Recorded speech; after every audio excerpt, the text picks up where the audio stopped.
was good. Funk you in the city, funk you up in the woods. Funkin' up the neighborhood. Funkin' up the neighborhood. I felt fool cause the funkin' was good. Funk you in the city, funk you up in the woods. Funkin' up the neighborhood. Funkin' up the neighborhood. I felt fool cause the funkin' was good. Funk you in the city, funk you up in the woods. Funkin' up the neighborhood. Funkin' up the neighborhood. I felt fool cause the funkin' was good. Funk you in the city, funk you up in the woods. Funkin' up the neighborhood.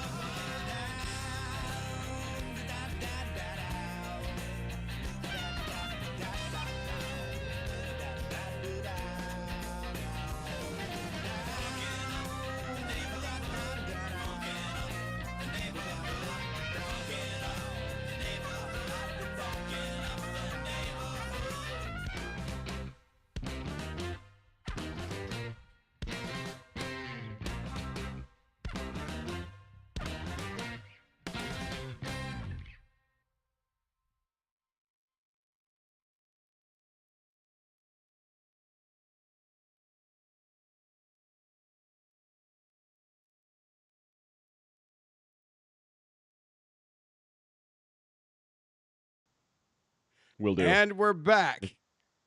And we're live. Welcome to Underdog Journey. I'm Wes. This guy is David. We don't have our countdown in, so we're still kind of working out this intro, but Yes. I think it's going well. We're getting there. So we have a timer on it today because we're geniuses that we are. We put a timer on it, but it's timered in the background and we can't see that timer. Right. So we're literally just watching one part of the screen go from blue to another part of the screen go to blue. And I'm like, hey, I'm just going to, whenever it happens, I'm going to do this. He's like, yeah, sure. And then it did it just as you guys got to hear us coming online because Right. Oh, so our old he's software professional. had the visual timer, and the new software does not. So Yeah, we're gonna have to yeah. build that in. Yeah, we're getting there. Okay, we close this away, and I want to bring up the actual cast so that I can see comments this week, which is something we're still trying to work out too, because we don't have a way to get comments. Like if you guys leave a comment, we'll reply to it online, but or on here, but we won't be able to put the comment like we used to up on the screen. Yeah, we're working on that too. So we went from using Ecamm Live to OBS. It's a pretty good piece of software. It has a lot of stuff built in. It's super intuitive. But, there's a lot of things they can't do. Every time they push an update out, it doesn't quite work with Skype the way that it used to. OBS is open source, and it's free. So it was a no-brainer. Yeah. But it should have all these same functions. We just got to figure out how to use them. It does. And because one of our things is teaching, like say you guys want to, or one of you all out there wants to start a social media channel or a podcast or something along those lines. That's great. I don't know what I just did, but I changed the output on my screen. Uh-oh. Your screen got all janky. It literally just was like, nah, I'm done, bro. We're minimizing you. Yeah, just when we were complimenting OBS, just when we were complimenting it does this. So let's see here. This is this one. I got to unlock it. But there's a learning curve. This is just one of the joys of live streaming. It is. It should be a pretty easy fix. What's funny is we checked it just beforehand, and then I locked everything down. Did. So there we go.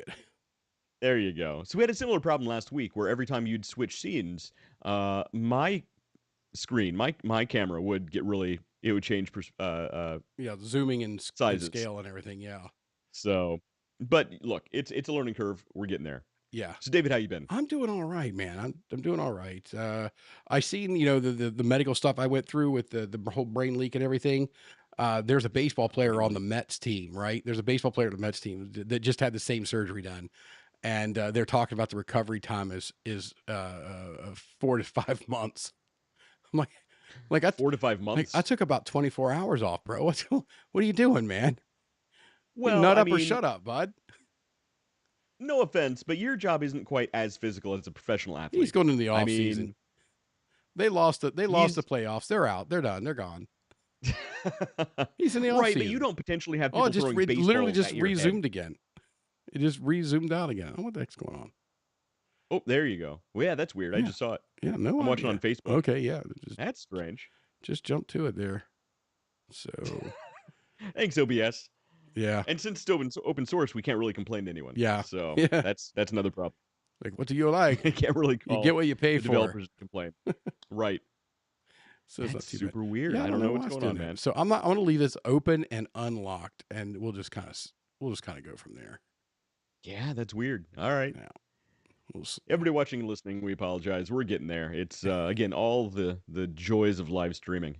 Yeah. Yeah, I think that'll do it right. Yeah, right. Yeah, right there is good. There you There go. we Looking go. good, David. Now I'm going to leave it unlocked. I'm going to leave it here just in case I've got to do it again.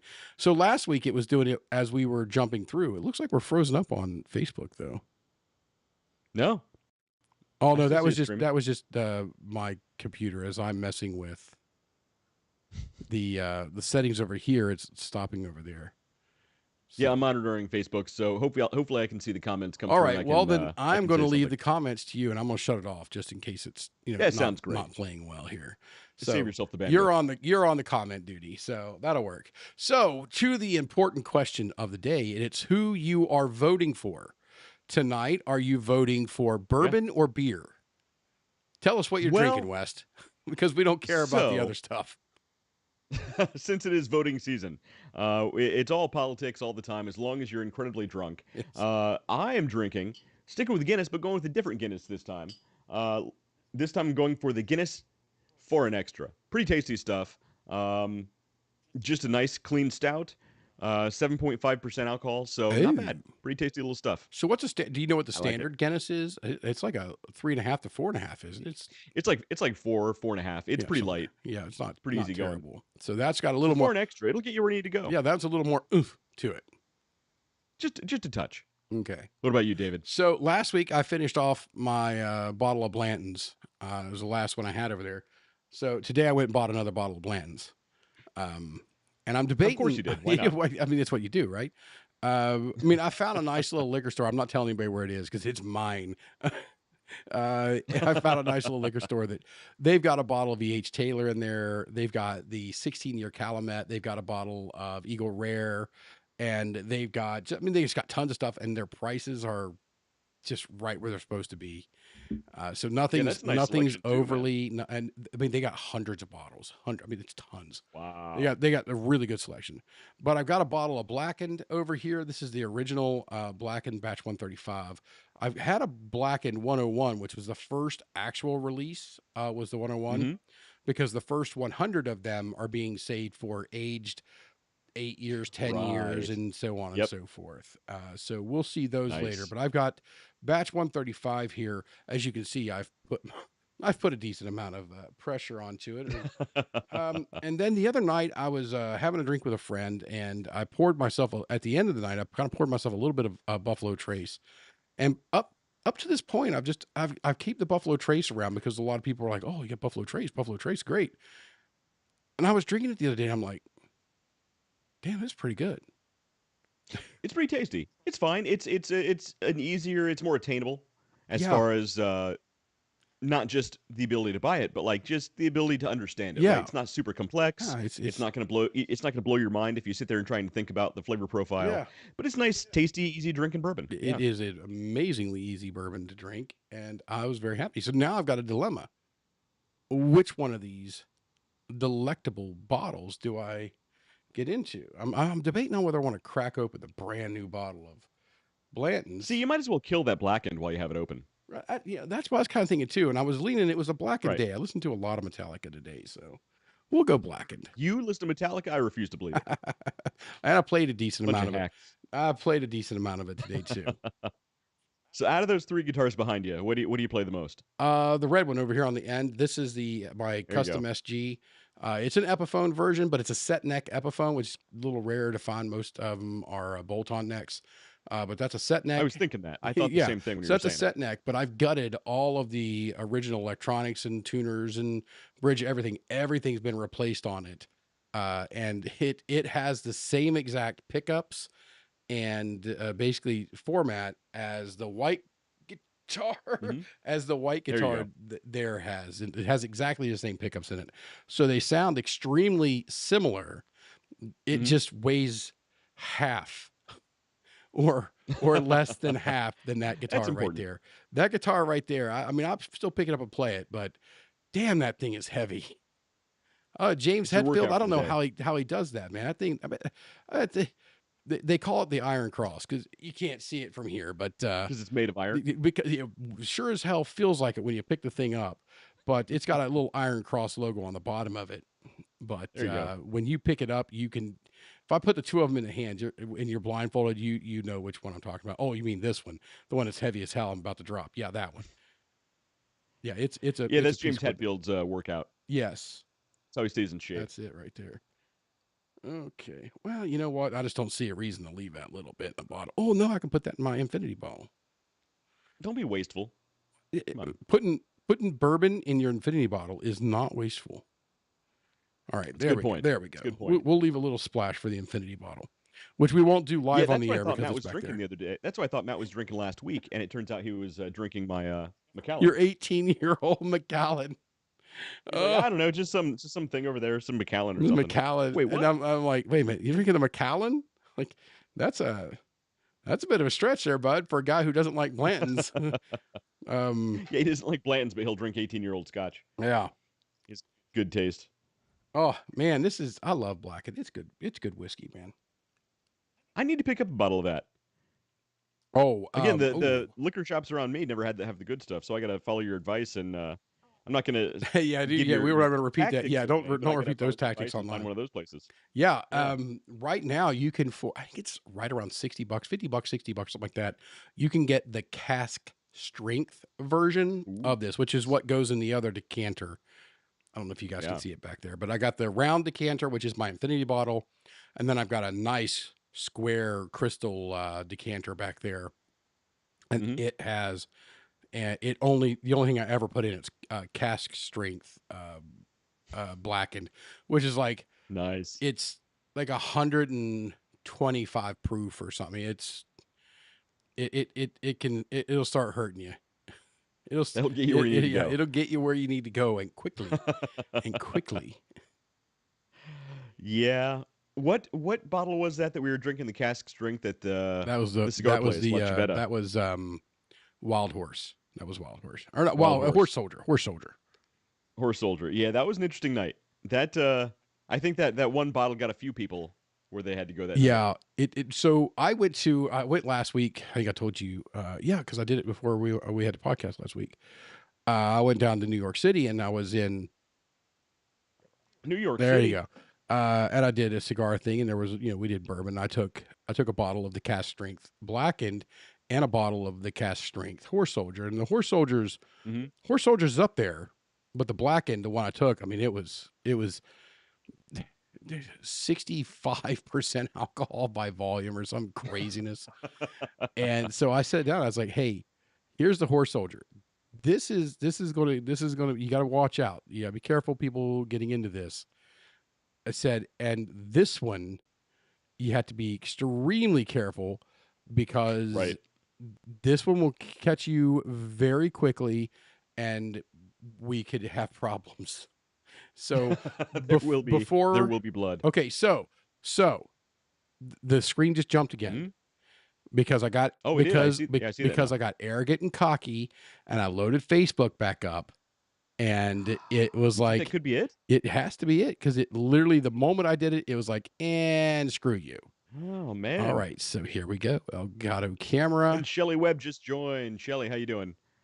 So maybe you should keep your other laptop handy, just so you can do stuff on that while you have. So you have like a dedicated stream laptop, and then you have one to like do stuff on. Yeah. So yeah, I mean, that might be a good idea. Where is it? I don't know. I've got. Oh, it's over there. It's on a different table. We'll do it another time. First world problems. You have too many laptops just laying around. Well, just a stack. I've got this is my old MacBook Pro. This is like this is the M1. So this is the first generation where Apple came back out with their own processor. And I've got a okay. So my theory just Shelly Webb says hey there. So Shelly Webb, all the viewers say so David, if you're using the M1 to stream, that could be it because remember the M1 doesn't handle multiple screens very well. So I'll bet it has something to do with the fact that the M1 just can't handle the different processing, the image processing of multiple things happening at once while you're streaming. Yeah. I'll bet that's it. There we go. So it did the same thing and then the same order.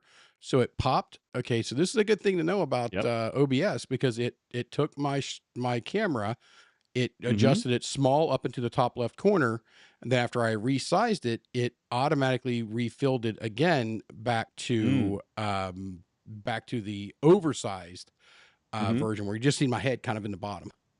So Right. So you might need to use so two computers.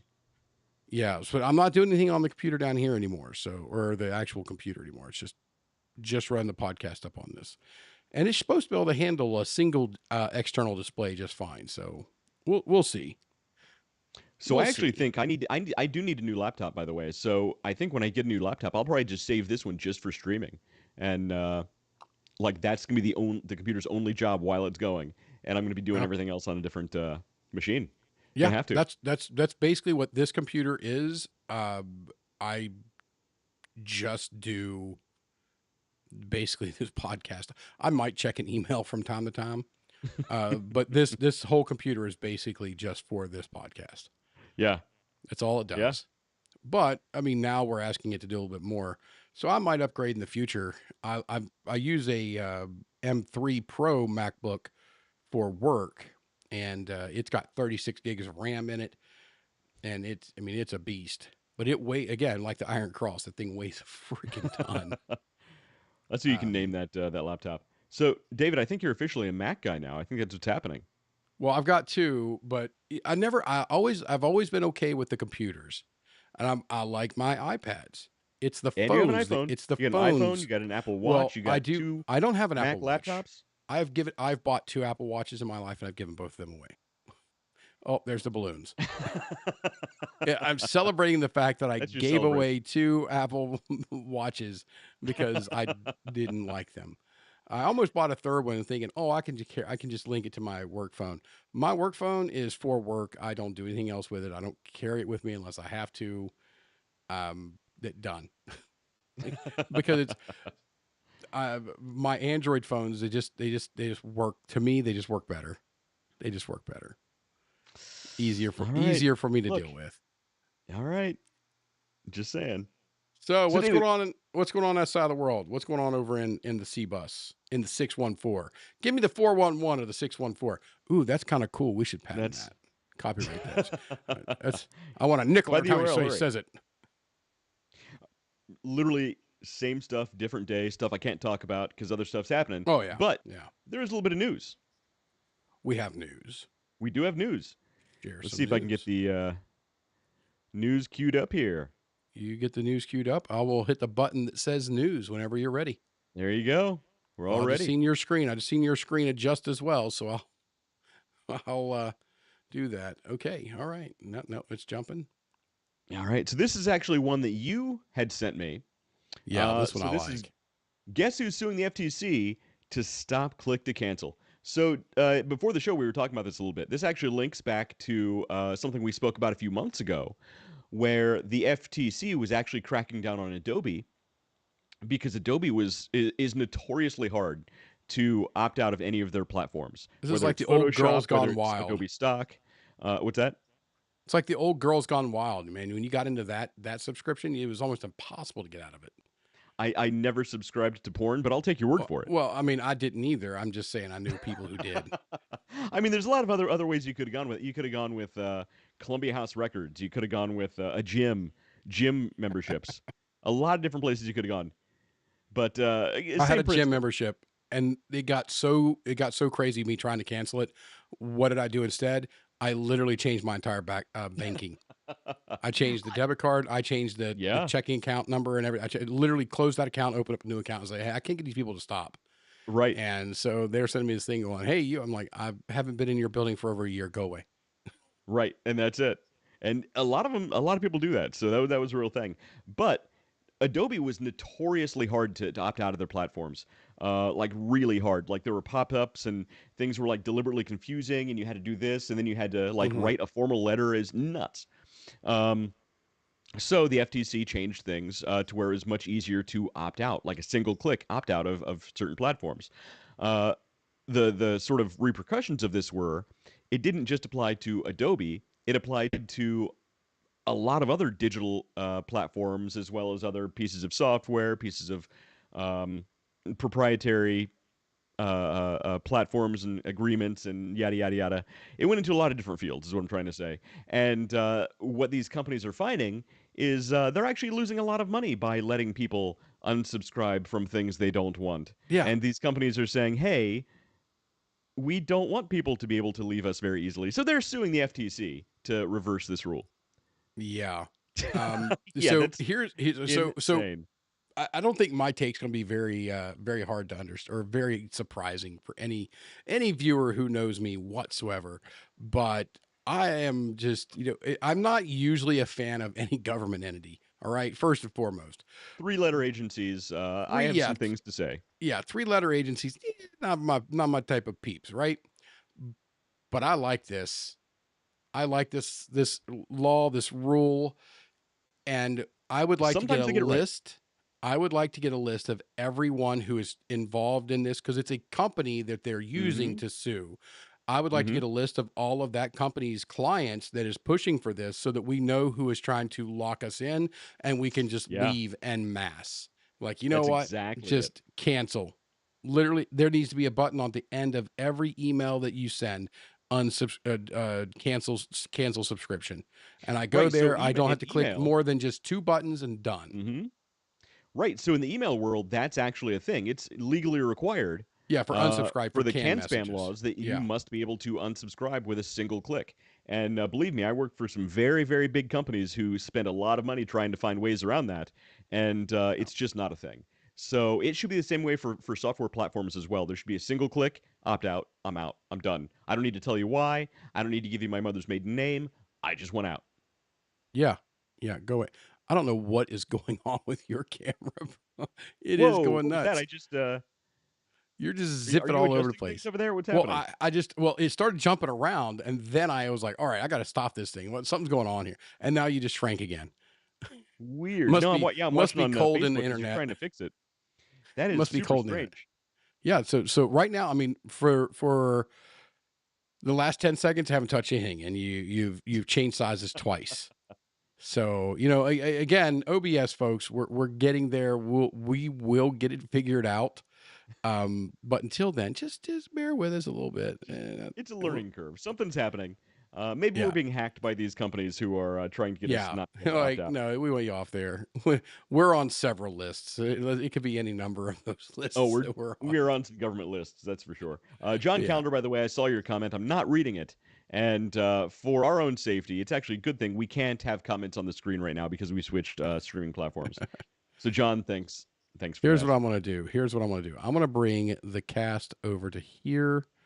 I'm going to end the screen share to my iPad, which that is something I do like. I wish Hmm. Windows gave us ability to do that either to an Android device. Actually, you might be able to. But it allows me to screen mirror to the tablet. Hmm. So I've got my iPad Pro, and it just throws up here, and I just click a button on my computer, and it automatically that's a second screen Hmm. for me now. Yeah, it's pretty Absolutely nice. love it. Absolutely love it. But of course, And now that I've John Calendar says, "You read it." Yes, John, I read your comment, and I can never unread it. Thank you. oh, I was watching Zombieland on here. that's that's David's that's over what I there was doing watching last. movies while we're doing a live stream. It's fine, no big deal. No, oh no, I'm in Voodoo. What did I do? Oh, I clicked Voodoo again, like that was going to do something. I need to go. Where the hell is Facebook? There it is. I can't imagine why your all your stuff is jumping around and skipping and hopping around. I'm not sure what's happening, David. Yeah. I'm getting there. True professional. True professional. Yeah, all times. Just do not screen share whatever it is you watch in your off time. It was We don't need to there. We get go. permanently blocked on Facebook. But if we can find the list of companies suing the FTC, I'll bet they're not publishing their names. I'll bet they're being represented by a third party. But if we can find their names, we will absolutely publish that list because everybody Yeah, needs to know who's trying to rip them off. yeah. And who's trying to stop you from getting out of something you want out of? And that's something that everybody should know. So I had that with when I was over there when I was in Columbus. And I was still working for the company I worked for back there. I would do what we call monitoring contracts all the time, and the people will go, well, how many years is this? I'm like, well, it's 1 year, and it'll auto renew until you want to cancel it. And they're like, Mhm. auto renew. I'm like, well, it just means we're not going to cut you off just because we missed some kind of a arbitrary deadline. And I said, Yeah. the way it is, it's cancel with 30 days notice anytime. So if, And that's pretty common. That's not well, no. Most people have a 3 uncommon. or 5 year contract on these things, and you're screwed if you want anything else. And I said, Okay. my idea is that I want to make it as easy for you to walk away from me as you possibly can. Sure. That makes sense. If I do that, if I make it as easy as I can, hey, Disney, pay attention right now.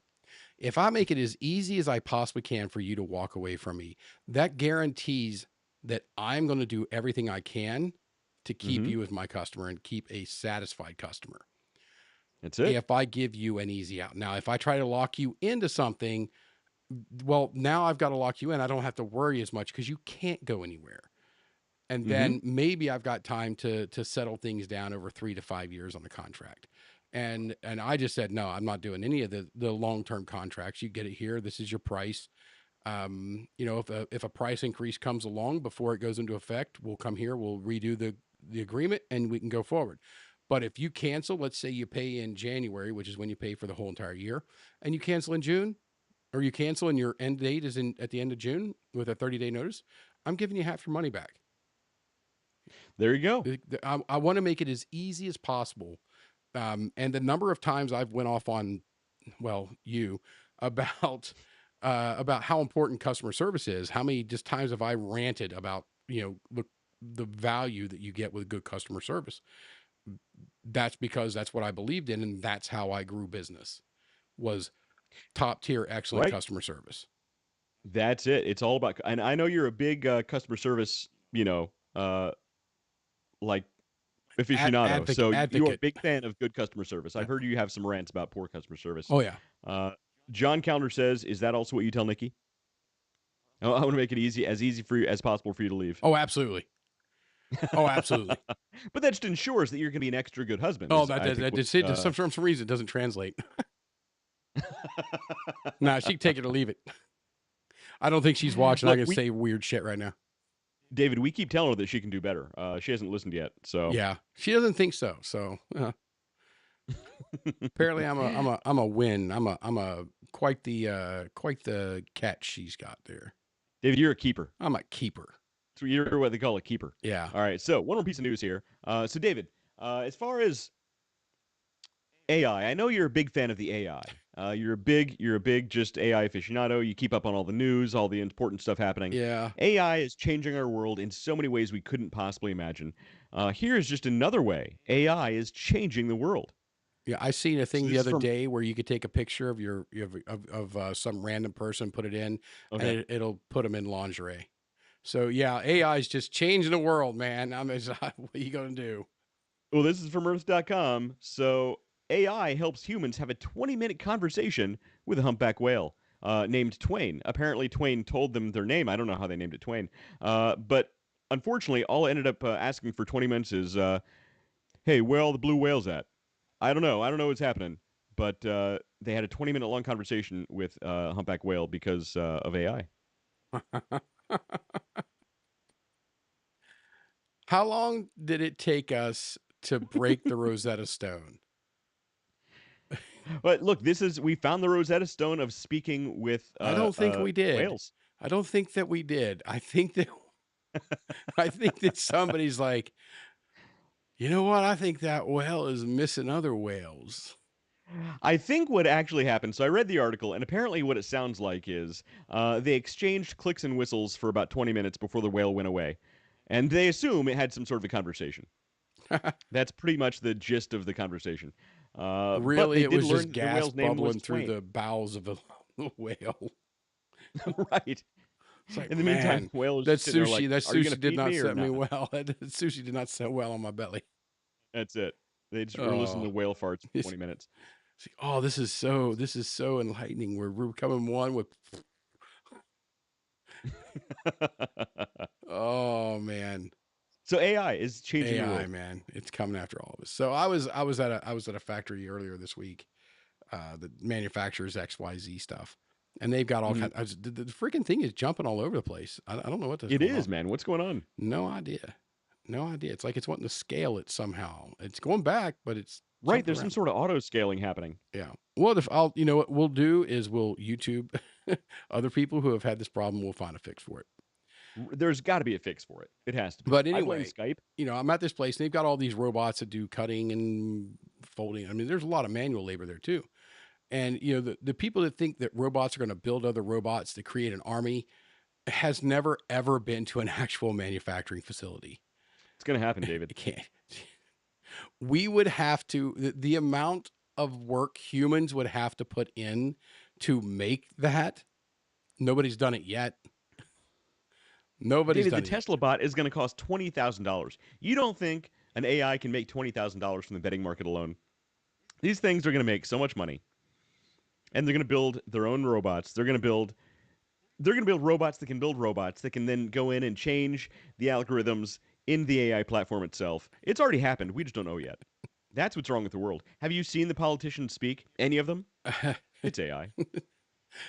I just, that would be hilarious if we were to take a camera around behind the politicians as they're speaking, and have Chat GPT brought up and is typing in the questions and getting the answer back from Chat GPT to answer it. Now that here's would what be I funny. picture. I picture the camera panning around, and you look at the back of their heads, and it's just like electronics.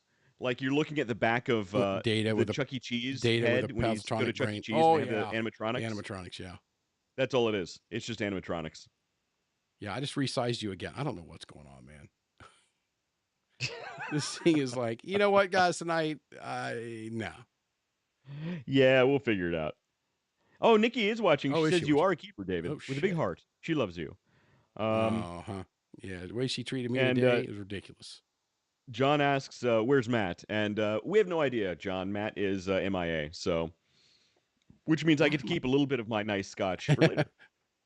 Dude, that was hilarious last week. How do I get to see Were you drinking what? Yeah, he's over there just drinking 18-year Macallan. Just didn't even know what it was. Didn't even have a clue what it was. It was my fault for having it out, frankly. Yeah, it's my fault. It's your fault for having 18-year Macallan. Look, he's a guest. He's allowed to drink whatever he wants. That's fine. I'm not complaining. But it was my fault for keeping it front and center. Maybe I should have just pushed it to the back a little bit. Yeah. Or you should have bought him some 10 Cup. Although 10 Cup I got some 10 Cup back here. I think what I'll do is maybe I'll pour that into a decanter and I'll pour Johnny Walker Red into the Macallan bottle. No, get him Evan Williams, man. Get him some Evan Williams. Evan Williams. What's a scotch? I got to find something kind of scotchy. Oh. Ooh, maybe that $14 White Horse. He's not going to know the difference. At Kroger, they have this $14 bottle of scotch, blended scotch, called White Horse. I'm telling you, it tastes identical to Johnny Walker Double Black. Identical. You can't tell the difference. $14 a bottle. Somebody was telling me the other day about a Crown Royal Black, which I've never heard of. And it's like the Devil's Cut. Who was it that did the Devil's Cut? Yeah, I've had it. It's not bad. But yeah, it's a Crown Royal Black, which I'm not a Crown Royal fan. The Canadian whiskey. I like Crown. It's an easy drink. Canadian whiskey and Irish whiskey to me are very similar. They both are like whiskey-ish. They're whiskey-esque. Yeah, they got it's kind of like a some good of whiskey. The flavors. So it's not whiskey. A bourbon. It's not a scotch. Yeah. It's its own thing. Yeah, it is its own thing. But I took Canadian whiskey and an Irish whiskey. I think they're relatively similar. And the last time I was involved in anything to do with a Crown Royal, you were there, and I will not say where we were, where we drank a bottle. It was a very expensive bottle. That was a very expensive bottle.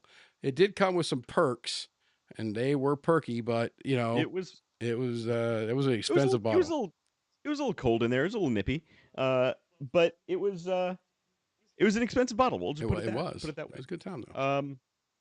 But no, so actually my father-in-law poured me something really good. He had a I forget what the distillery was. He had a caramel bourbon, which I'm not a big fan of flavored bourbons, but it was really good, man. Put that on some ice. That was a tasty little drink. It was like a little dessert. So was it last week or the week before? I don't remember which one it was. I opened the Canadian You had the Alaskan, the maple. That was maple last leaf. week. I think it was Yeah, last week. that was last week. And it was a very, very sweet, very sweet. It was like almost a cordial type of a Yeah. liqueur more than a whiskey. It was light on the alcohol side, Yeah, but it sounds it was tasty. 20% or something like that. So yeah, it's pretty low. But yeah, You see it. You save that, pour it in some eggnog, you get yourself a nice well, little drink. so I'm there. thinking, so I put the Christmas lights up, like the main Christmas lights on the gutters of the house and everything. They're up. We put those up over the last few days because I would rather do it. It got up to 80 here on Tuesday. Yeah. So why not put up Christmas lights? We had a 76 to 78. We had an 80 and we had a 76 to 78. 3 days in a row where it was really nice. And we're like, you know what? This is a hell of a lot better than being out here freezing, our hands about to fall off, our fingers are cracking. Oh, I hate that. So I hate that when you're trying to do the lights outside and it's freezing. Yeah, so we didn't have to do that. We put the big lights up, the stuff that's gonna be hard to do. That's all up there, and each bulb has its own bracket, so they're all facing the right way. I mean, it's like a professional came out here and did this. Noah and I got up and That's too much work. But it was a lot of work.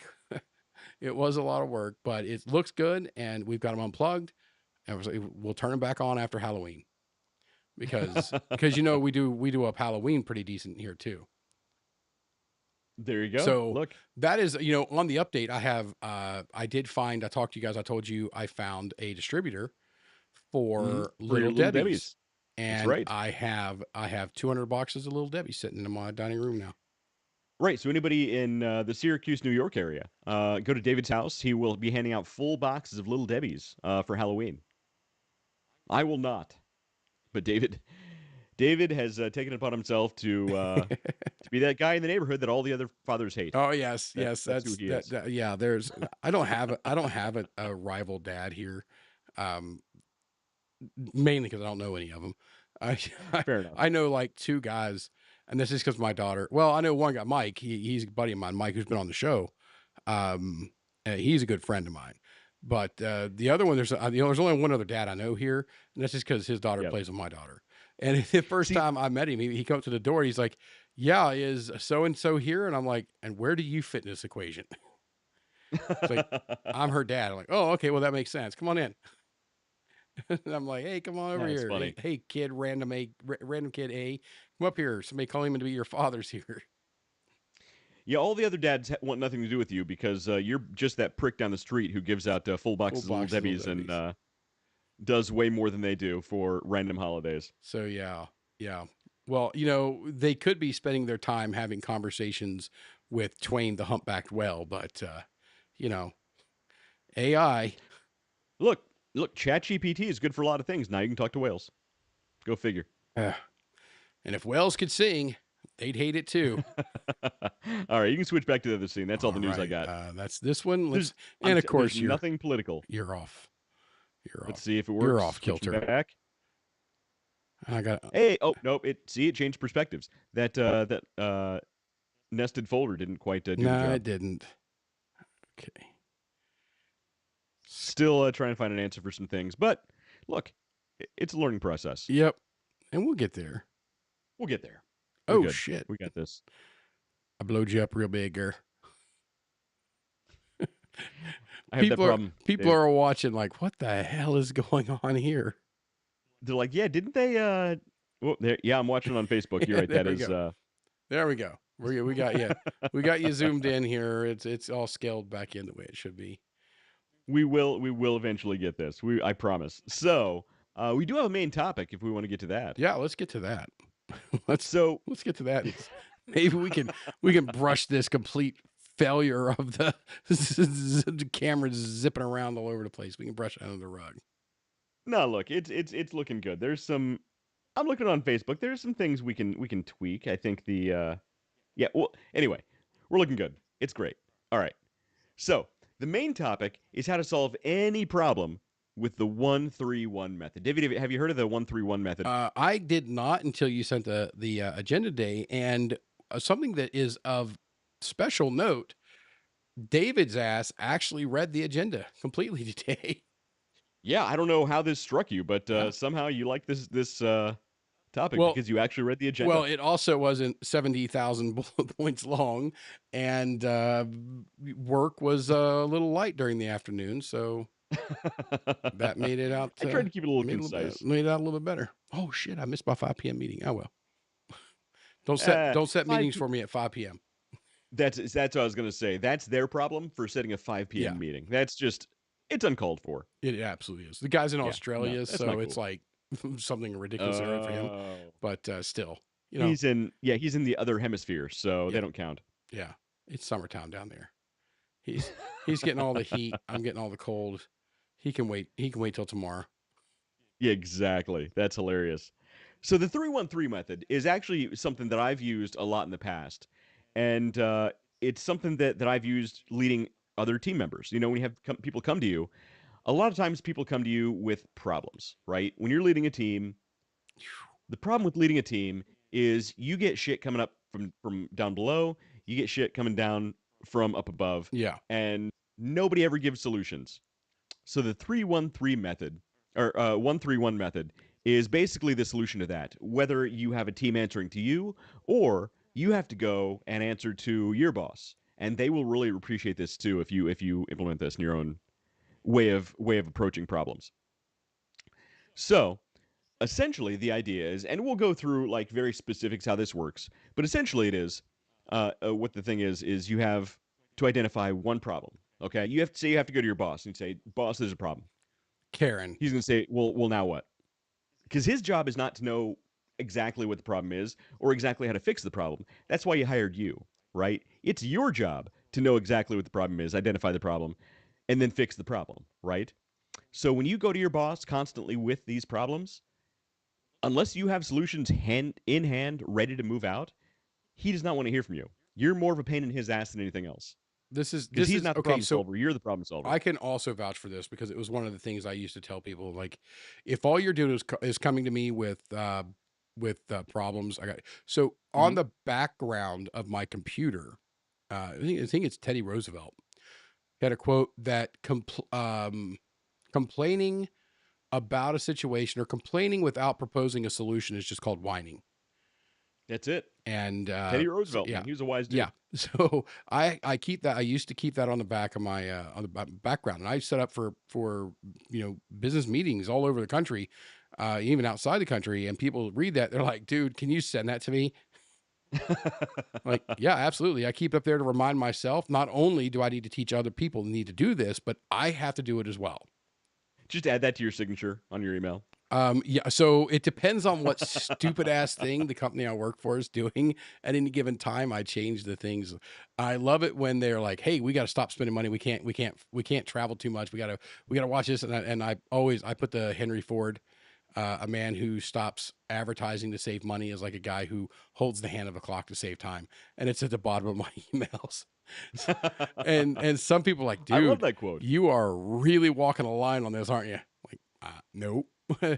I'm Henry Ford had some great quotes, man. If they want to argue with Henry Ford, they can go argue with Henry Ford, but not arguing with me. I just found an inspirational quote. You want me It's to put a cat picture inspirational. down there? So yeah, Hang in there. so I didn't know about a 131. I didn't know about the 131 thing, Right. but when I read through it today, I So was like, all right, I'm gonna give this a go. I'm gonna give it a try. See what's what. so when I first started using the 131 method, I didn't really know what it was either. So let me go through really quick, just briefly what it is. So basically you need to identify the problem, you're one. You need to then go to the person, your boss, who needs to approve the solution with three possible solutions to that one problem. Hmm.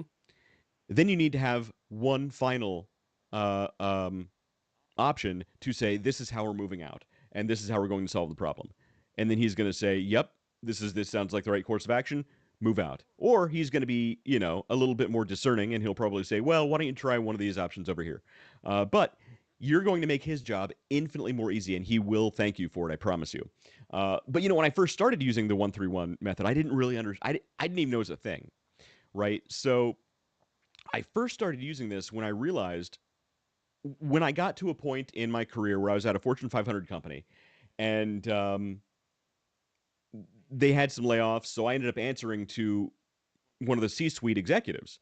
So I was, Wait, you got moving to drink. from answering to a director to immediately answering to a C-suite executive, and they speak a very different language. You need to learn a whole different language, whole different methodologies when you're speaking to these people. And I realized pretty quickly they don't want to hear problems. They want to hear a solution to a problem they didn't even know they had in the first place. Or better, even better, they want to hear how you fixed the problem before they even knew it was a problem. So I learned real quick: don't go with problems, go with solutions. Mm-hmm. And then I combined that with something else that I learned when I was running my own agency in college, which is when your client asks for a job to be done, and they give you all these ideas of things that they want to be done, and they have all these bright ideas because they're the client, they're the geniuses, obviously, and they of course they know how to do your job better than you do. So what you do when you're presenting your ideas for what they want done, you give them one option which is exactly what they wanted down to the letter. You give them a second option, which is your ideal solution to the problem. And then you give them a third option, which is terrible, that no one would like. So that way they're more than likely going to go with your option because theirs was terrible also. They just didn't know it until they saw it in action. So you combine these two things, and you get the 1-3-1 method. You have the problem, you have three options to solve the problem, and then you have the actual solution that you're going to go I need with another to person solve here with a that problem. finger to hold up. There you go. I almost said it's the final solution, and I decided let's not use that as a phrase on the internet because we don't want Facebook transcribing that. So that's in a nutshell is what the 1-3-1 method is, and it come to find out, it's actually a real business practice that they actually teach in real business schools, and we were using these things, we didn't even realize it. Yeah. I Go figure. Yeah, I love it. I love it. It's I'm gonna start doing that. But I think I'm gonna do the 1-4-1, where the fourth option of solution is always we gotta fire Terry. We don't know a Terry. We don't Always have a fire Terry, Terry. but we're gonna be like, we've got to let Terry go. Sorry, Terry, we gotta fire Terry. And if I present them with that, I mean Fire Terry. they're like, shit, man, we can't lose Terry. Like, He's an let's do one of these integral part other of the team. things. So that's actually one thing that I do now with the 1-3-1 method. Fire Terry. So There you go. so I actually so I don't fire Terry. But I combine it with my two things that I've always been doing, which is when I come up with the three possible solutions to the problem, I always have what I think their ideal solution to the problem would be. I have what my ideal solution to the problem would be, and then I have a third option that is just mediocre. It's okay, but it'll get the job done. And then I say, you know what? I'm going to go with this one. And 9 times out of 10, they're going to say, you know what? Go. And it's done. So we're just going to run through real quick what in more detail what these three parts to this methodology are, and just give you some more detail about how to approach these issues. So the first is identify the problem. Obviously, Terry. Terry is always the problem. So Put it in reverse, Terry. Back up, Terry. For those of you guys out there who got that reference, cheers. And happy 4th of July. So when you identify the problem, don't just say, "Hey, there's a problem." Hey, don't go to your boss and say, "Hey, sales are down." Yeah, that's brutal. So I see that all the time, and I see it even with the big companies I work for now, the big company I work for now, to where it is a very vague description of Right. the problem, a very vague assessment of the problem, and I find that this is going to sound bad. Actually, it's not going to sound bad. It's going to sound true. I find that the more the problem is self-inflicted or 100% within the sphere of influence of the seller or the company, the more vague because they don't want the finger pointing back at them. The more vague it's that just is. a problem. It's not my fault. Yeah, we got a problem. Sales are down. And then not a problem. Hey, we need to improve our customer service. It's not a, hey, we have a problem. Our tech support is lacking. People are having to call 4 and 5 times, and people on Facebook are actually solving the problems before we can. You know, it is It is, we have a problem, sales are down. Right. So be specific Yeah. about what the problem is. When you identify the problem and you go to your boss, or and you run through this with your team. If you have a team that answers to you, let your team know. Don't come to me with just a very vague problem. Identify the problem. Be specific what the problem is. Because chances are, if you're doing your job well and your team comes to you with a problem, you probably already know a lot about the problem before they get to you. Or your boss, if sales are down, they already know sales are down. They already know, Q2 sales are down uh, beyond where they were in Q1, and they know for what reasons that happened. Be specific, and you won't catch yourself in the situation David just mentioned, where you're being vague on purpose, and Yeah. your boss knows it. Yeah. Well, you're being vague on purpose. Your boss knows it's vague on purpose. Their boss knows it's vague on purpose, Mm-hmm. because accountability, which is a very tough word in the business world, is not being assigned properly. Accountability for XYZ, accountability Right. for ABC. It's a thing. So being very specific about, hey, we are struggling with market share loss because our customer service, our customer satisfaction rates are very low, and the contributing factors for our customer satisfaction rates are these top three things: our customer service, our technical Mm-hmm. support, and our order fulfillment. Pick three things at random. Doesn't matter. It does matter, but I'm just making things up. So, those are my three things. That here we go. This is in my imaginary business. Right. These are the three things. Now we are addressing. Now we have a result of the issue. Is we all know the sales are down. What is driving the sales down? We have a customer satisfaction issue. What is the main three sources? I don't want a list of 10. You bring me 10, we can't focus. That 10 things is not focus. Three things we can focus on, 10 things we cannot. So we take those three things, which I have this as a standard rule. I've talked about it many times. You can't focus on more than three things. If you're trying to focus on more than three things, you're not focusing. So take your three things that are going to move the needle the most, that make the biggest impact, and those are the things that you are now presenting. We have a problem with XYZ that's leading to this, that's resulting in that. Right. So that's your problem that you've just identified. Yep. After that, you want to generate three possible solutions Unos, dos, tres. to that problem. Eins, zwei, zwei. Right. Right. So sales are down in Q2. Okay, what are three possible solutions to that? These just and these are just examples, but with your industry, be specific to what possible solutions are. You know your industry better than I do. Yeah, yeah. But you could do, launch a new marketing campaign. Offer special discounts. Your funnel went cold, so you need to go into different markets, or refresh within the same market with new tactics to re-engage those people. You said the funnel went cold. You said your funnel went cold, and I clutched my pearls. Dear God, why would what? No, your lead gen team isn't doing their job. Your demand Hopefully gen they're not team the is ones just presenting the problem. Wait a minute, that's marketing, man. Don't let that funnel go cold. Lead gen is not marketing. Well, lead gen is a form of marketing. Don't blame the marketing team because your lead gen team isn't doing their job. They should be part of the same team in some cases. Yeah. But don't blame marketing because you have bad lead gen team. I will fight you to the death on that one. All right. So generate, depending on your industry, generate three possible solutions to that problem. Ideally, like I said, you want one really, really good one that you love. You want a second one that would be approved by a random committee of people who love to do things via committee, which is at most big companies. And three, one that's just okay, but it will technically get the job done. More than likely, your best option that you love, will be approved because hopefully you're the expert at what you do. So you want to come to the table with more than one option because your boss, again, they don't always say so. You don't always recognize it, but they know a lot more than you do. They know a lot more than you think they know. They know the data. They know the reasons why things are happening. While you have the 10,000-foot view, they have the 50,000-foot view. And I promise you, they know more about what's happening than you give them credit for. I've fallen prey to that many, many times. David knows because I've ranted to him several times. Yes.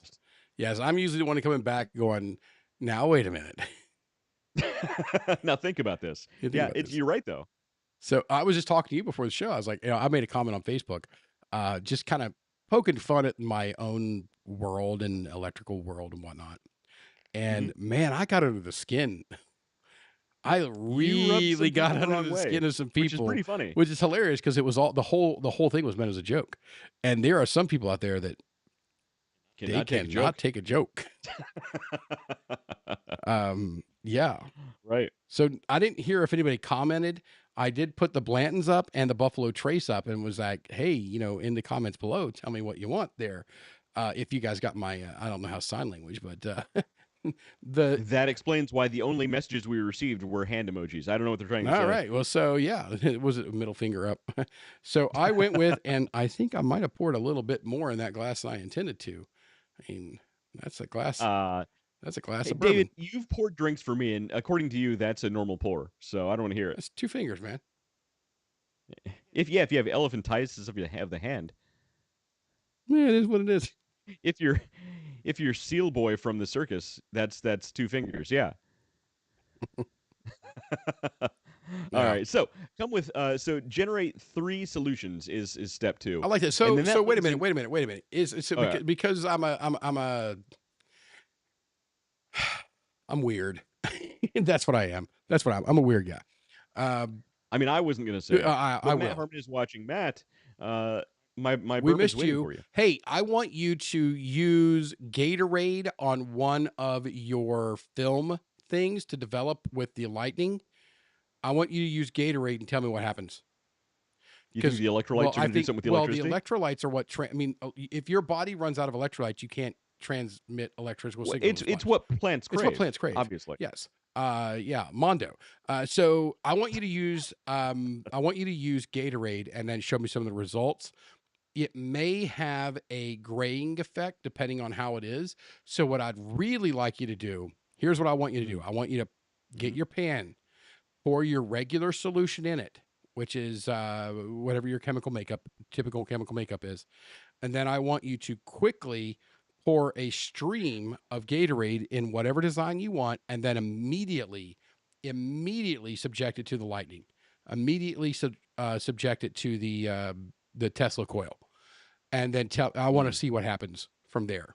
I want to see if we're able to see if we're able to see the flow and the fluid dynamics of the Gatorade, because it will transmit the electricity better than the regular standard fluid. Actually, I have a better solution, which is gonna jump right to the punch. Get a really good lithium-ion battery, puncture it, pour out whatever fluids come out, light a match, and then expose it all to electricity. And let me know what happens. As like literally one of the leading people in the country in this half of the hemisphere on lithium-ion battery safety, I'm going to tell you, don't do that. Do not do that. Do not do that. Literally, as that is bad the advice. guy that is the lithium-ion battery safety, I'm saying don't do that. Like, yeah, this half of the world Matt belongs Harmon to me. says, should he turn off the fire alarm before he does this? Shut the sprinklers off too.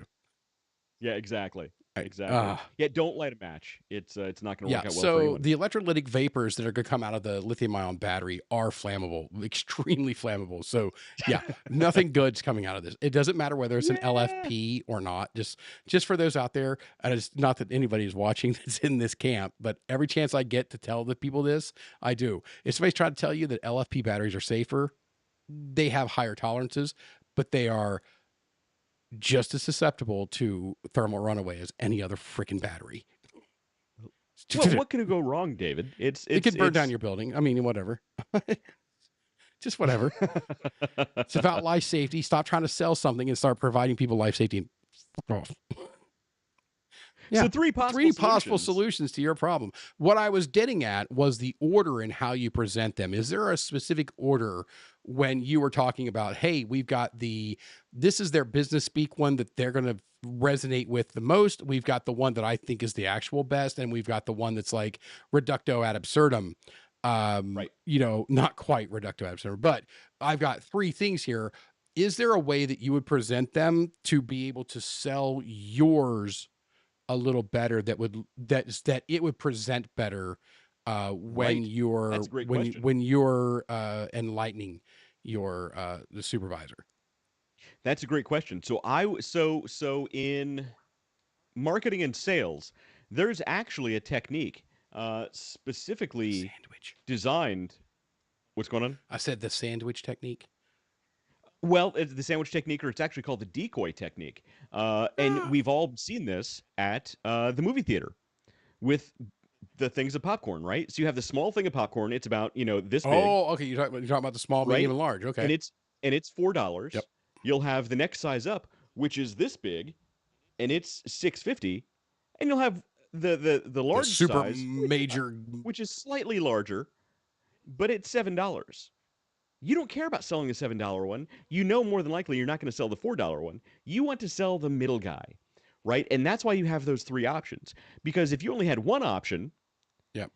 it's a yes or no Yeah, it's binary. proposition for the binary. buyer. Yeah, it's a binary equation. Yep. It's a binary, and a lot of times people are just gonna say, "Nah, I'll move on." Nah. Yeah. But if you have three options, it's already a It's foregone like, conclusion. I can They're say, gonna yeah. choose one of the three. They just need to choose. Like, oh, But if you have too many I don't need options, it's too, 750 to worth of popcorn. I'll take the right, medium.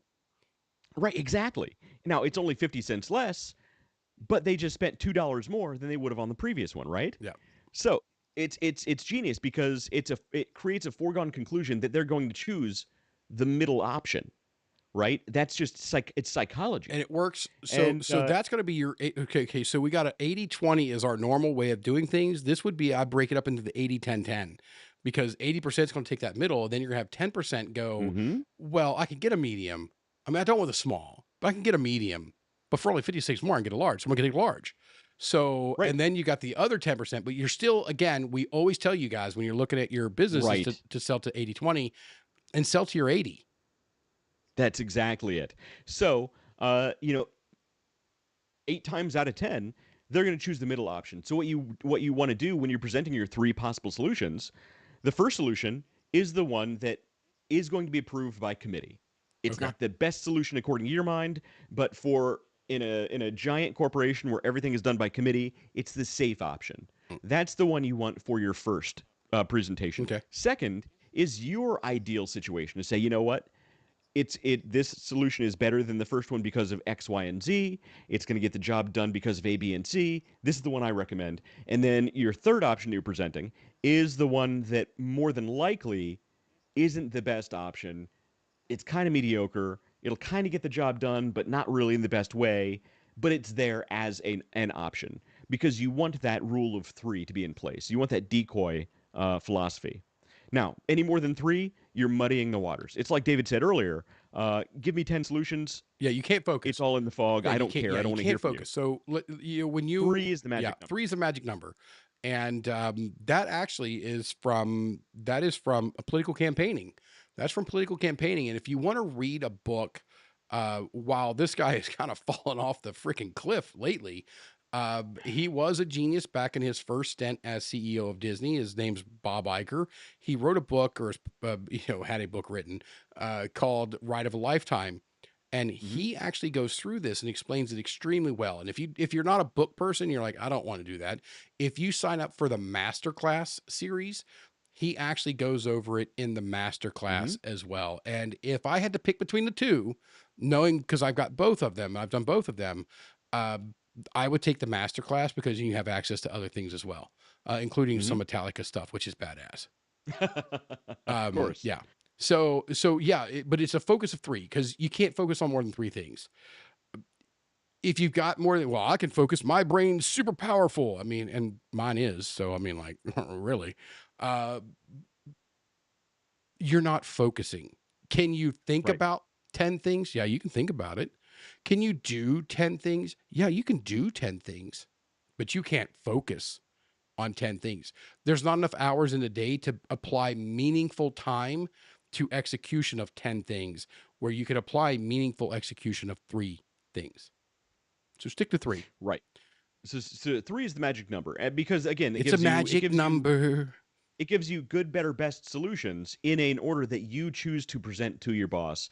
And what happens is, so you've identified the problem, you've given 3 possible solutions. Now is the last one, which is you get to say, okay, according to these 3 and these problems we're having over here, I recommend doing this one of those 3 options, this one thing, because it's going to solve the problem in A, B, and C ways for X, Y, and Z reasons. This is my recommendation to move forward. And I'm telling you, more than likely, if your boss is super busy, which most of them are, and would rather not deal with this problem themselves, which most of them wouldn't, they're going to say, run, go. And you're going to go fix the problem and you're going to be the hero. That's it. Get That's the 131. task And number I'm telling 4, you, iron it your will cape. it will it will raise your profile at work. If you implement this with your team will be there's actually a stat down here that I found, which is uh, large companies that implement these sort of approaches to problems are 30% more efficient at solving problems quicker than companies who don't do these things. You will solve problems faster, more efficiently. Your boss is going to see that you're doing it. And even if your team answers to you and they're doing this, guess what? Your boss is still looking down at what you're doing. You're going to look like gold, man. If you do this at work and you implement this with your team, you will absolutely look like a true leader at work. That's a real thing. Yeah, yeah, absolutely. It's an, from a top down. And again, you got to see that the people that are looking at it, at the 5,000 foot, the 10,000, the 50,000 foot view, that's what they see. Is they see that Mm-hmm. number bubble up, and not to put too fine of a point on it, but that's what matters. What is that number Well, coming up? that's it. That's it. When you're more efficient, you're getting stuff done faster, better, I'm going to go with in I'm a going to more use the word clean, effective. efficient way. I'm going to use the word effective.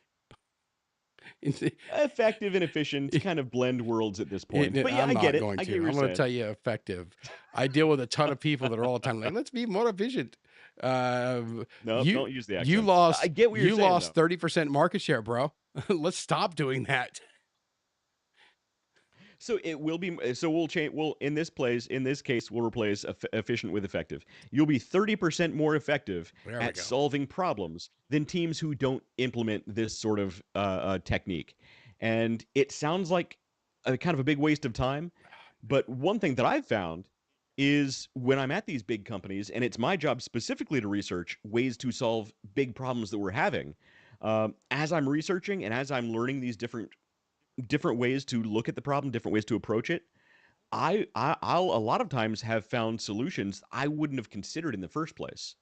Because we all walk into a problem thinking we know the answer. We're the experts. We know how to solve these Yeah. problems. But when you actually step outside of your normal realm of expertise and say, okay, what are other ways to look at this problem in order to, if I'm forced to find a different solution, what are other ways that I can find to solve this problem? It's going to be really uncomfortable at first. You're going to be outside of your comfort zone in this objective of solving a problem in these different ways. And at first you're going to say, okay, these other solutions, they kind of suck. But I'm telling you, if you did this and you sat on those problems for a week and you just stopped thinking about them and you came back and looked at them with a fresh set of eyes after about a week, and you see these things that you kind of forced yourself to look at when you didn't really want to in the first place, you're going to learn and teach yourself a lot more than you thought you realized in the first place. Does that sound weird? The way I worded that? I let me make sure I get this correct. Yeah, rephrase. I may not have said it the same exact way, but I think I would have said the same thing if that makes sense. Right. Yeah. I may have phrased it. I may have used different phraseology, but I think essentially I would have said the same thing. What I love to do is I like to bring a person in that doesn't have anything to do with they have zero skin in the game. Well, that's a real thing too. Focus groups. Yeah. I don't want a group. I want a focused person. I want one person. All I need is one other person. I need one other person, and I'll ask him a question. I do it all the time. Like, hey, I'm a blah, blah, blah, blah. What do you think of like this? Like, oh, that's not really me. I'm like, well, here's what I'm dealing with. And I bring them in and I ask them the question. And Mm-hmm. they give me a perspective that I just can't. I'm too close to the source. I can't see it. Mm-hmm. I'm too close to the painting. I can't see it. So I always ask somebody when I'm having a real problem, when I real struggle coming up with a solution, I always ask Mm-hmm. somebody else, their opinion on it. But it really it comes down to the same thing: is being able to disconnect your mind from it for a bit, and then coming at it from a fresh perspective and a fresh opinion, without preconceived notions of superior intelligence upon the problem. But we all have that. Our Oh egos get in the yeah. way of how to solve a problem. Happens Oh all the yeah. I'm a time. genius, and you just ask me. Yeah, look, no comment. But yeah, Yeah, I mean, we've hell, all I'm been there. very comfortable in who I am, bro. Don't worry about it. I am very comfortable in who I am, and you know, there are times when I absolutely do that. I'm absolutely, you know, there's nobody possibly that can fix this better than I can, and I go that route until I run into a problem that I found somebody else that can fix the problem better than I can, and Mhm. I have no problem. It doesn't to me. It's not a contradiction of it at all, because me being the best person means that I know that sometimes I got to bring somebody else in. That's it. That's exactly it. And really, that's the sign of a good leader too, is understanding when to bring somebody else in. Yeah, You know, it's we all fall into the trap when we're experts at what we do. We all fall into the trap of I'm this subject matter expert. yeah. I know what I'm doing. I don't need any of these other people over here telling me how to do my job. Um, I'm just gonna say this is the best way to do it, and that's the way it's gonna get done. In the meantime, we always forget the phrase "there's a million ways to skin a cat." Jesus, why are you skinning Yeah, cats, bro? The frig did cat ever do look, to you? some cats are jerks, man. Everybody knows it. Cats Actually, are I got jerks. I have a one of cat, these arms and has she's a 4 jerk. puncture wounds in it from a cat. So yeah, yeah. Cats are See, assholes. exactly. Cats are jerks. I have a cat, and I know she's a jerk. No, your She cat bullies my dog. is the sweetest little thing. I've seen those kids and that cat, and I'm like, if It's true. My cats pick her up in a head. My kids pick the cat up in a headlock and walk around the house with her, so she doesn't have a mean bone in her body. yeah, But she bullies my daughter at dinner time. She knows who's the easy target, so she'll ah, go over and she'll get up right in my daughter's face while she's eating dinner. Nobody else, just my daughter, and she knows who's the young easiest target. That's exactly it. yes. Uh, So but that was a weird, I'm the tangent. easy target for the dogs. They come over. Yeah, There's a I damn. get that. So because It's I always the tough dad who like is the easy target. yeah. Oh, I'm not the tough dad. I only become the tough dad if I have to.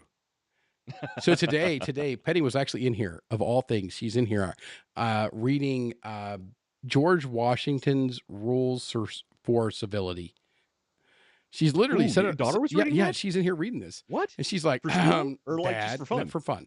She's like, "Dad, if one is to sneeze or cough or make any other bodily function, it must be done in public. Then they should strive to do it quietly and discreetly." I'm kind of making fun of me when I sneeze. Sure, you know, I got the dad sneeze.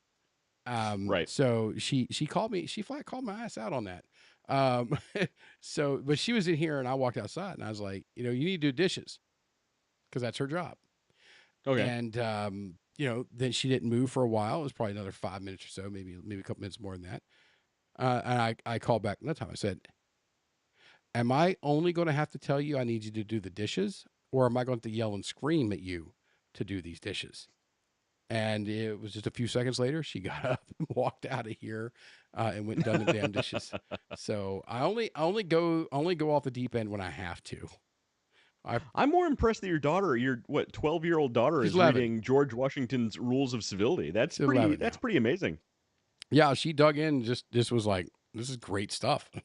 I know some like, adults who need to read that. I mean, I have to remind I know myself. many adults who need to read that. Most adults, including myself, which is why I have the booklet, should be reading this stuff on a daily basis. Which I've been out of it for a while. I need to get back into it.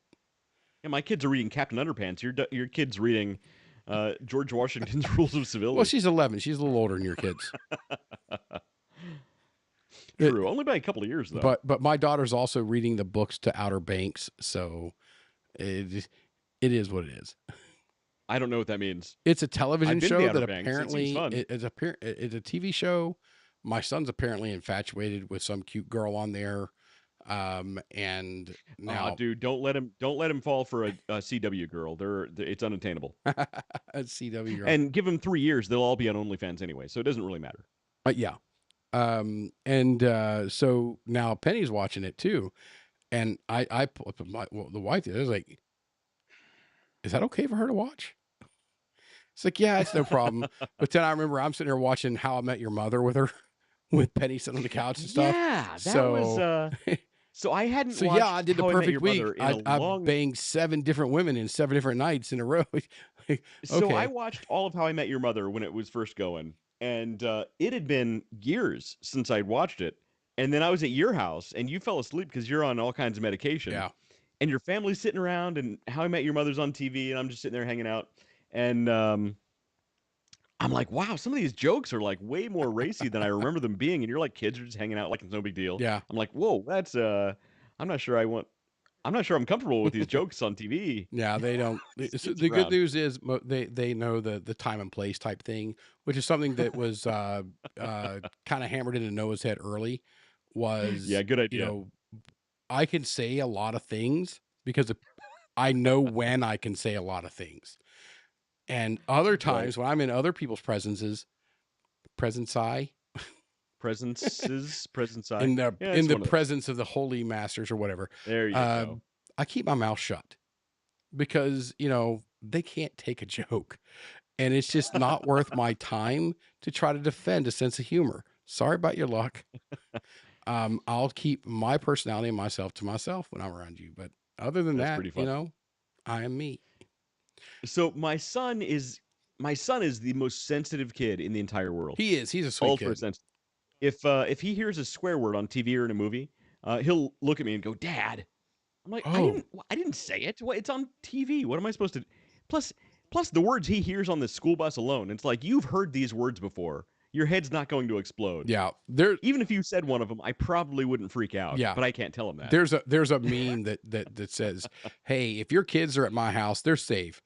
They're going to hear me say the word fuck a lot, but they're safe." And nothing's rang more true in my life than Right. that, because my old boss Mike, as you know who Yeah. Mike is, and I know, Mike.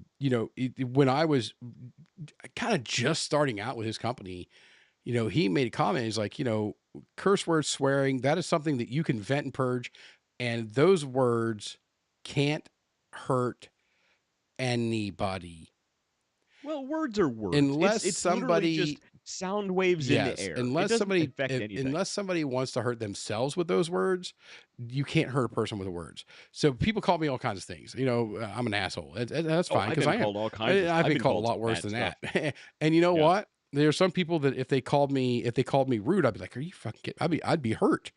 But the vast majority of people, I don't care. You're Yeah, you I've been called Yeah. many things Well, I over the mean, you years. got red hair, Matt, so I I mean, have no soul, yeah, so it doesn't you have affect no me. soul. Matt Harmon says I ran into a defend my personality today in class. I'll tell. I don't really know what that means. I think he ran into I think she had purple hair.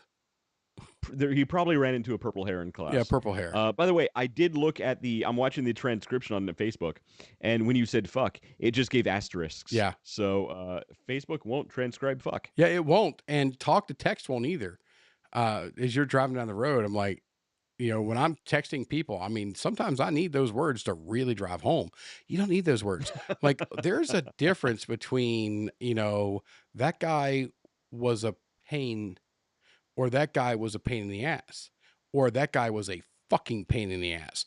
Those are There's a all big different difference. Yeah. things, and they are very important. Stephen King, when he first got his, like, one of his first jobs, he was Sure. writing articles for a newspaper, and he was writing about some well-worn bleachers and the smells of going in, and the editor just killed all of that stuff out, and he talked about the game, the score, and the Mhm. points.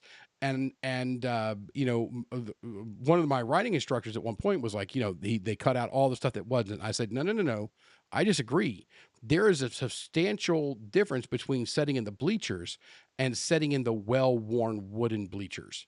A substantial Right. storytelling difference. And I'm glad that Stephen King, and even though he's wackadoodle, Oh, he's out there, man. even I've been to his house. Well, I haven't been in, but I've been to his house. I've got pictures from We hang out outside. all the time. Yeah, we're not close. He and I would not match You in guys, certain ways. I would love to see you and Stephen King hanging Me out. and That'd be Steve hilarious. King.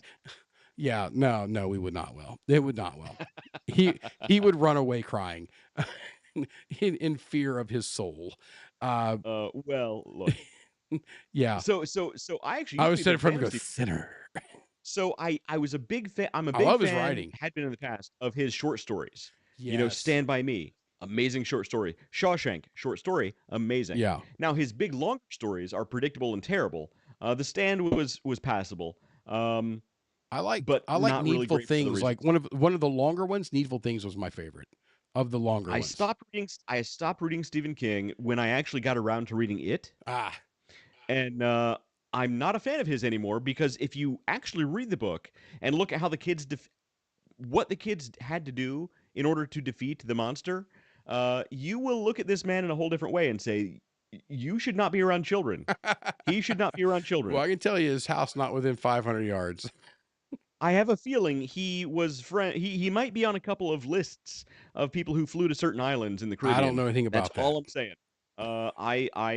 I'm not pointing fingers. I'm just saying he should not be. I would not let my children go to Stephen King's house. Um, it's a cool. You should go. It's up in Maine. It's up in Maine, and it's a cool. It If we're really is a talking cool cool house. houses in Real Maine, cool house. yeah, I don't know.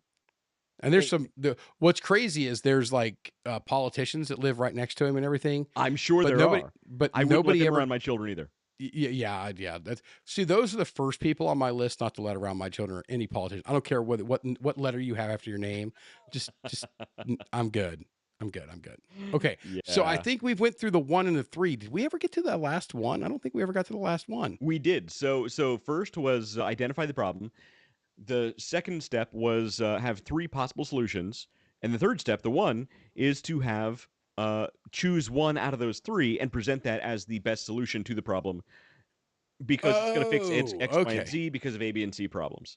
X, Y, and So Z. we're selecting one of the 3. So you select one of those three, and then you One of those explain, and 3. then you elaborate why that's the best of the solutions.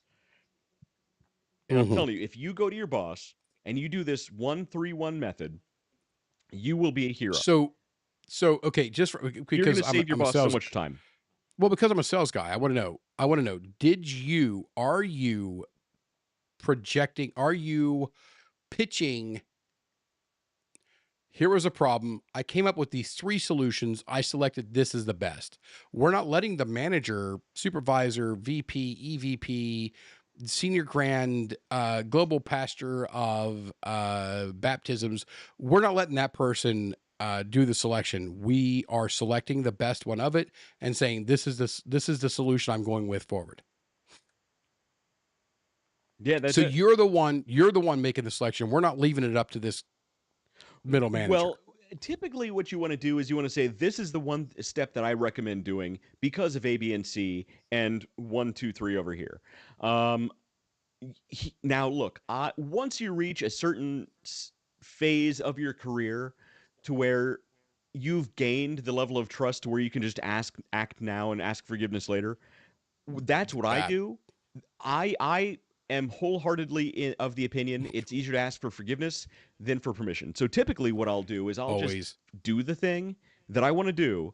I'll go back later and say, here was the problem. Here were a couple solutions, but I did this because of these reasons. So I'll do the one Yeah. three one in reverse. I'll just do it and then give them the 1-3-1. And again, Yeah. it's another time saving solution. Sometimes they've come back and said, I kind of wish that we would have done these things or checked with this team over here. And then you can say, you know what? It would be great if that team had the input, but I know they had got a full stack of things to do. And we saved a lot of time and really a lot of money if we do these things. And you can justify why you act first Yeah. and ask for Oh yeah. permission later. Yeah. And you'll find the bigger the company, the more siloed those departments and divisions are. Oh, man. If And you wait for trying to permission, it can liaise. be impossible. Yeah. Oh yeah. Yeah. Yeah. It is absolutely freaking brutal. Mm-hmm. So and I have to work through several of them right now. And you know, I told a person the next time they see me, my hair will be more gray. I mean, that's just all there is to it. There will be more gray and more gray in the beard. Well, I've definitely, yeah. It's been brutal. Well, that's one of the reasons I eventually moved on to the idea that I just need to act first and ask for Oh yeah. forgiveness later because it's, again, the bigger the company, the bigger the budget's involved. Executives love committees. executives don't want to do anything just by one person acting, going rogue and doing something, even if it's the best solution. They want a committee saying, "Oh yeah, we can do that. Hey, let's have a meeting about that. Hey, let's have a meeting this quarter, and then we're going to meet back in 3 weeks. We'll meet again, and then if you can get us all on the calendar again, we're going to meet again about the solution, about what thing we might do next week after that thing happened." It's easier just to do it and say, "Hey, you know what? I solved the problem, and here's why it's the best solution, This is and your we saved all this time and all this money." having the meetings about having meetings and focus groups and report back Oh, with a that is not meeting even. Oh, about having. yeah. So yeah, that was one of the funniest things I think you and I mean, the first time you told me about that, you and I were drinking and drinking heavily. And And that that was was a just, real story. oh, that was a great story. It's just such a great story. You know what? Tell it again. Tell it again, So everybody Wes. watching and listening, I was at a Fortune 500 company, and we were really outgrowing our space. So we had, there were probably 50 meeting rooms in this corporate office. But Brand new even corporate so, office. with the 50 meeting rooms, um, we were still, we'd be double and triple booked in meeting rooms. There'd be teams showing up for a meeting in this conference room, and teams would already be there, or other teams would be waiting to meet in a team that's already in a room that's already filled. And there was just no place for these teams to meet to because all our conference rooms were filled, and everybody was in the office. This is before COVID. So corporate decided they would have a massive team meeting of all team leaders, all a corporate meeting of all team leaders. All the leaders and managers in the whole company met, and we had this giant meeting about how to have fewer meetings. So we had a meeting about how to I'm have sorry. fewer meetings. I'm sorry. I tried not to laugh when you said that. It automatically, I was, I was the Sphinx. I was straight faced. And then you were like, we're going to have a meeting about how we can not have more meetings. And I lost it, man. Right. I Oh, it lost it. gets better though. It gets better though. So we had this large corporate meeting about how to have fewer meetings. Now, what they wanted us to do after this meeting was they wanted all the team leaders to break out into smaller meetings with their teams and discuss how to have fewer meetings as a team. So after we had these smaller meetings, breakout meetings with our teams, we wanted to meet again as a larger group for another meeting to explore how to have fewer meetings. So we had a meeting about how to have fewer meetings with about how to have fewer meetings, and we meet again to have another meeting about how to have fewer meetings. And then after we had this second large corporate meeting, we then break out into smaller team meetings and then explain to our teams how to have fewer meetings. So in the end, there were like 5 meetings about how to have fewer meetings, and after that, nothing changed. Yeah, that's the gold thing. So which I mean, that is just That's not that even an is exaggeration. if that doesn't explain efficiency for the you Corporate told me not to do the efficiency, thing. man. That's what it is. That's what it is when you're talking about efficiency. I mean, it's a lifestyle. It was not effective, It was not effective. It was not but it effective, was efficient, sort of. and I just don't know. blows my mind. Just blow, and I see it. I see it every Yeah. day. Every day. It is brutal to set through some of these things, and they go, well, what could we do? And I've got to sit there on mute. I'm like, I've got to keep and I always check mute. And I miss having this mic because I don't Make use sure this you're mic. muted before your head explodes I because used we've all been there. Yeah, I used to use this mic as well on my standard meetings when I had it all set up back when I had it back here when the room looked significantly different than it does. But I used to keep this mic muted and the Mhm. online. So I was double muted. There was no way it was getting through because I would have been fired so fast, Yeah. so fast. And there have been a couple times where I've said a boss that I actually liked was like, "Hey, we had an unexpected drop." I'm like, "How did you not expect that? We've been doing all these things." And he goes, "Excuse me, Dave, what was that?" I'm like, "Oh shit, sorry, boss, I was on mute." Did you actually say, "Oh shit"? Oh yeah. Yeah, That's awesome. absolutely. I mean, sorry, I thought I was on mute. I mean, how could you not freaking expect it? We did this, and this, and you didn't expect any repercussions at all. Yeah. That's not how it works. But yeah, Yeah. whatever. Word of advice by default: always have your mic on Yeah. mute. So Mic on mute. I But like boy, to I've be had on some friends. camera. I like to be on camera. You know why? If I'm on camera, and I don't care if I'm the only one in the entire meeting that's on camera. First of all, this is my backdrop back here. It looks pretty cool. That's a cool which is backdrop. which is badass. Yeah. And people love this. People love to see it when I have the camera on. But it also keeps me from saying those stupid. So when somebody says something like "you fucking moron," But they can't see your face. yeah, I can't say that. I've got to keep it all locked in because I've got the camera on and the mic on, so I don't have to think about, oh, is my mic on? I can't do any response whatever when somebody says something ridiculously stupid. That's hilarious. So I actually keep my video off whenever possible. Not because I know I'm going to say something stupid, which I've done in the past. Oh yeah, but because I pace. I like to pace when I'm paying attention. So I'll walk back and forth as I'm listening and while I'm speaking, and that's actually a real thing. Walking really gets your brain moving. So I have my excuses, but I've definitely said some stupid things. Well, David, here's a question: what was the dumbest thing that you ever heard when you're on a call and somebody didn't have their mic muted? I know for a fact you've heard some stuff. So it would be my comments, like your comment. Quite literally, I said the words, "Are you fucking kidding me?" We're going to do this X, Y, and Z, and we think the response will be this. Are you fucking kidding me? Our customers are going to fucking hate that. I'm sorry, David. What was that? Oh, shit. Sorry. I thought I was muted. That's awesome. So yeah, that's me. I'm the guy that does that. Mainly because, when they do the things, our customers get pissed off and they realize that, oh shit, he was right. So, I'm still here.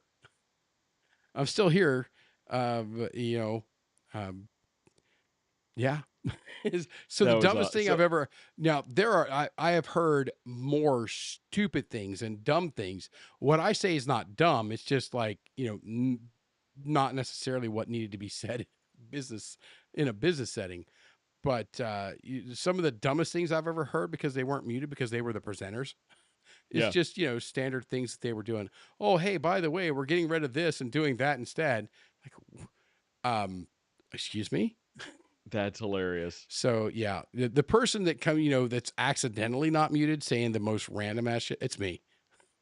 That's pretty. I actually believe that. I wholeheartedly believe. Oh, it absolutely is me.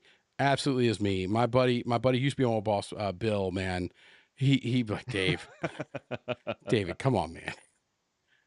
I know it's stupid. You know it's stupid. But you don't have to tell everybody it's stupid.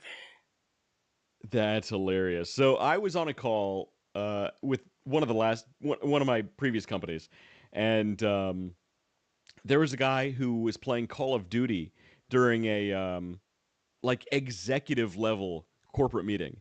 Like there were like C-suite executives on this call, and he's playing Call of Duty, and he had his mic on. I think he thought he was talking to like the other players. Oh, I just popped a cap in your ass. Because we heard him talking. We heard the background noise. We heard the bullet noises. And it was like, hey, dude, we can hear you. Hey, stop it. And he couldn't hear us at all. And he's just going and going and going. I think somebody eventually like called him on the phone and was like, dude, you need to get off this call right now. It was bad. Oh, I'd pay money for a call like that. Especially after I say something like, God, you guys are stupid. You fucking morons. Well, actually, it's fucking idiots. That's my catchphrase. So that's my superhero catchphrase is you fucking idiots. I work for fucking. Oh, hang idiots. on. I think Matt is at my house and he wants me to let him in the door. What? He says, "Come up and let me in." Matt, I'm on a live stream. Yeah, and it's fucking 9:37 and it's 9:39. All right, David, you fucking carry idiots. this for a minute. I don't know what's happening. I don't know what's going on. Okay, so while West is gone, we are going to talk about West's book collection. What you guys don't know is most of that stuff that's in the background is actually erotica. West is a huge fan of erotica of all types. Some of it's man, some of it's man-woman, some of it's man-woman, but some of them is goat and humpback whale. So there, we don't discriminate or anything, but what's also weird is he loves to raise termite nests or some other kind of pill bug thing back there. And that's what we're seeing. And I'm not really sure how long I'm going to have to get going this. I've already covered pornography and bugs. So and I can't see any comments, which is usually what I would use to talk. Let's see if I get comments up here. Anybody got comments? I got nothing. I can swipe and do nothing. Hey, it is Matt back there. It is Matt. Hey, Matt, we were just talking and discussing about West's goat and humpback whale pornography that's on the shelves in the background there. Can you share with us your favorite volume of humpback whale pornography that West has a collection of? No, West is mad at me. I'm not going to talk smack. I'm only slightly annoyed. My kids are in bed. It's the not. dog came down. It's a whole thing. I mean, well, it is only 9:38. We're acting like it's fucking late as hell, but it's really only 9:38. When you have small kids in the house. Yeah. Whatever, man. Whatever. Plus, just go look at some of your pornography. You'll be fine. Plus, we've been going for almost 2 hours. So we're about to end the show. Well, yeah. It's little Sammy humps the. No. Never mind. I'm not going to myself more. So yeah, I was like, I didn't know where you were like, hey Dave, carry the show for a couple minutes. I'm like, well, right now we're going to direct your attention to West's erotica collection in the background. Yeah, my vintage erotica collection. Yeah, is pretty good. Some of it's man, some of it's man-woman, but some of it's goat and humpback whale. I mean, look, there's something for everybody on the internet. I don't know how that happens. I struck a blow today for you, for Dave, for corporations. Hey, what you do on your own time's your own business. Whatever you strike on your own time. That's right. I'm not sure what's happening. Whatever you blow on your own time's your own business, bud. I got in an argument in class because they were going on and on about how white people are the problem for this and corporations. Whoa. How about we end the cast before we have this conversation? I've been Dave. That guy's been West. And before we get completely kicked off the internet, we'll catch you guys next week, Thursday, 8 p.m. on the Underdog Journey. West? It's been a whole thing. It's been a thing. It's been fun. David, are you going to do the countdown out? Or I got it. Hit a button. Hit the button.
was good. Funk you in the city, funk you up in the woods. Funkin' up the neighborhood. Funkin' up the neighborhood. I felt full cause the funkin' was good. Funk you in the city, funk you up in the woods. Funkin' up the neighborhood.